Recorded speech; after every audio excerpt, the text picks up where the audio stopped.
Yo no era más que un muchacho cuidando ovejas en las colinas de Belén. Nadie me miraba dos veces. Mis hermanos eran altos, fuertes, preparados para la guerra. Yo solo tenía mi arma, mi callado y la costumbre de pasar horas hablando con Dios mientras vigilaba el rebaño. Era un trabajo solitario, pero ahí aprendí lo que después salvaría mi vida: la paciencia, la fe y el valor para enfrentar lo que fuera. En aquellas noches, cuando el viento soplaba frío y los lobos rondaban, no había nadie más que yo para proteger a las ovejas. Si venía un león o un oso, no corría hacia ellos. Agarraba mi onda, lanzaba la piedra con precisión, y la bestia caía. Yo sabía que no era por mi fuerza, sino porque Yahweh estaba conmigo. No sabía que esos entrenamientos silenciosos en el campo eran la preparación para algo mucho más grande, porque mientras yo cantaba salmos a las estrellas, en otro lugar de Israel, el rey Saúl había desobedecido a Dios. El profeta Samuel recibió una orden clara: ve a Belén. Yo he elegido a uno de los hijos de Isaí para que sea rey. Cuando Samuel llegó a nuestra casa, mi padre reunió a todos mis hermanos, menos a mí. Ni siquiera me consideraron digno de presentarme. Uno a uno pasaron delante del profeta: Eliab, el mayor, fuerte como un soldado; Abinadab, serio y disciplinado; Samá, con mirada decidida. Samuel pensaba: este debe ser el elegido, pero Dios le decía: no mire su apariencia, yo miro el corazón. Cuando ya no quedaba ninguno, Samuel preguntó: ¿no tienes otro hijo? Y mi padre dijo casi con desinterés: sí, el menor, está cuidando las ovejas. Me mandaron llamar. Llegué sudado, con olor a campo y polvo en los pies. Y entonces pasó algo que me cambiaría para siempre. Samuel me miró y sus ojos brillaron. Sacó un cuerno con aceite, se acercó y lo derramó sobre mi cabeza. Este es el ungido de Yahweh. No entendí de todo lo que significaba, pero sentí un fuego en mi interior. Yo, el ignorado, el olvidado, había sido elegido para un propósito que todavía no podía cumplir. Y así comenzó mi historia. Pero ese día no me convertí en rey. Ese día me convertí en un rato, porque los planes de Dios atraen enemigos, y el primero estaba a punto de aparecer. No dormí aquella noche. Mis manos temblaban todavía, no por miedo, sino por el peso de lo que había visto. Sentía que algo invisible tiraba de mí, como si quisiera arrastrarme fuera de mi cama para mostrarme algo más.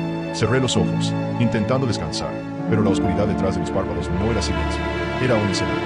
En mi visión, vi un cielo cubierto de un rojo profundo, como si el sol estuviera saliendo. No era amanecer ni atardecer, era otra cosa, un momento fuera de mí. Y en ese cielo, aparecieron figuras que no caminaban ni volaban, simplemente estaban, fijas pero vivas.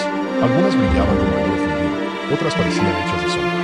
Reconocí una voz, grave, como si viniera desde el interior mismo de mí: mira bien, lo que hoy se muestra no será repetido hasta que el fin esté cerca. Entonces, un enorme muro se levantó de frente a mí. No era de piedra, sino de fuego que ardía sin consumir. Sobre ese muro, símbolos que no entendía comenzaban a levantarse. Uno de ellos era una balanza, pero en lugar de pesar oro y plata, sostenía lo que parecían años, y una de las bandejas estaba más baja que la otra. La voz continuó: cuando la balanza se incline de todo, los días contados se cumplirán. De pronto, el fuego del muro comenzó a apagarse. Tras él, vi una ciudad. Sus calles estaban vacías, pero aún resonaban pasos, como si alguien acabara de morir. Vi torres derrumbadas y mercados abandonados, pero también algo peor. Vi altares donde se ofrecía incienso, no al Dios que conocía, sino a nombres desconocidos, nombres que parecían veneno en la boca. La voz habló una vez más, esta vez más cerca, casi susurrando: ya lo has visto, no es el muro lo que caerá, es lo que protege lo que será destruido. Y cuando eso ocurra, la señal se cumplirá. Desperté con un dolor en el pecho, como si hubiese corrido kilómetros. Me levanté y salí al exterior, y lo primero que vi fue la luna, teñida de un rojo idéntico al de mi visión. Era imposible, no podía ser coincidencia, y sin embargo, esta solo fue la primera confirmación. Lo que vino después fue mucho más peligroso, porque la señal comenzó a manifestarse no solo en el cielo, sino en los hombres. La Biblia habla de señales previas, pero hay una que Jesús mismo dejó como la más crítica: la abominación desoladora. Estas no son palabras poéticas, es un evento real, visible, y cuando ocurra, no habrá tiempo para prepararse. Jesús lo dijo con una urgencia escalofriante: cuando lo veáis, huid. No penséis, no empacáis, no miréis atrás. Esta señal tiene raíces antiguas. El profeta Daniel la mencionó siglos antes, y su eco resonó en los labios del Mesías. Se trata de un acto sacrílego tan atroz que marca el inicio del fin, un momento en que los santos será profanado de forma pública y descarada. En el pasado, vimos destellos de ello: líderes arrogantes entrando en lugares sagrados, dioses falsos levantados en templos de Yahweh, pero Jesús habló de una última y definitiva manifestación. Yo imaginaba ese instante, un mundo dividido, el caos político y religioso alcanzando sus límites, y de pronto, un líder carismático presentándose como Salvador, pero en realidad siendo el engaño supremo. Las multitudes lo aclamarán, no porque entiendan quién es, sino porque creerán que les está dando lo que siempre quisieron: paz y justicia, seguridad sin dolor. La advertencia de Jesús no era para asustar, sino para prevenir. Pero lo que más me parecía era que dijo: para cuando señal aparezca, ya no habrá tiempo. No es el inicio de la vida, es la última campanada antes enseñanza. Y entonces, comprendí que la verdadera prueba no sería reconocer la señal, sino decidir qué haría yo con ella. Imagina que estás en tu casa y de repente oyes un estruendo. Sales y ves que el cielo tiene un tono que jamás habías visto antes, como si el sol se apagara. La gente corre sin saber por qué. En las calles, las pantallas transmiten un mismo mensaje, un mismo rostro, una misma voz que exige adoración y lealtad absoluta. Esa será la atmósfera del día en que la señal se cumpla. Jesús lo describió como un tiempo de angustia tan grande que jamás hubo otro igual desde la creación. No es exageración, no será una crisis económica ni una guerra regional, será un colapso espiritual global. Y lo más trágico es que para entonces, las decisiones ya estarán tomadas en lo más profundo de cada corazón.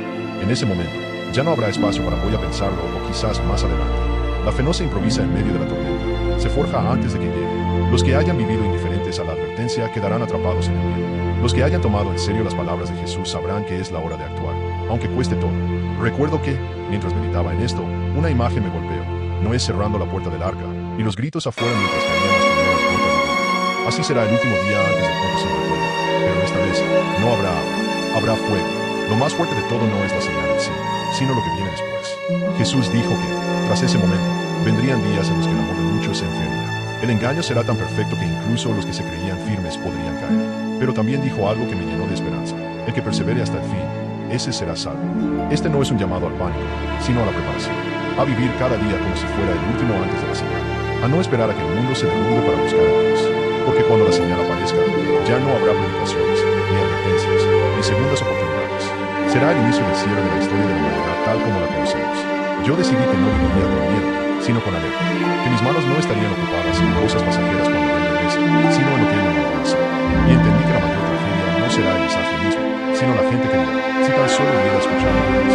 Jesús nos advirtió, y ahora sé que mi tarea es romper su advertencia, aunque el mundo se ría, aunque digan que exagero, porque cuando la señal aparezca, ya será demasiado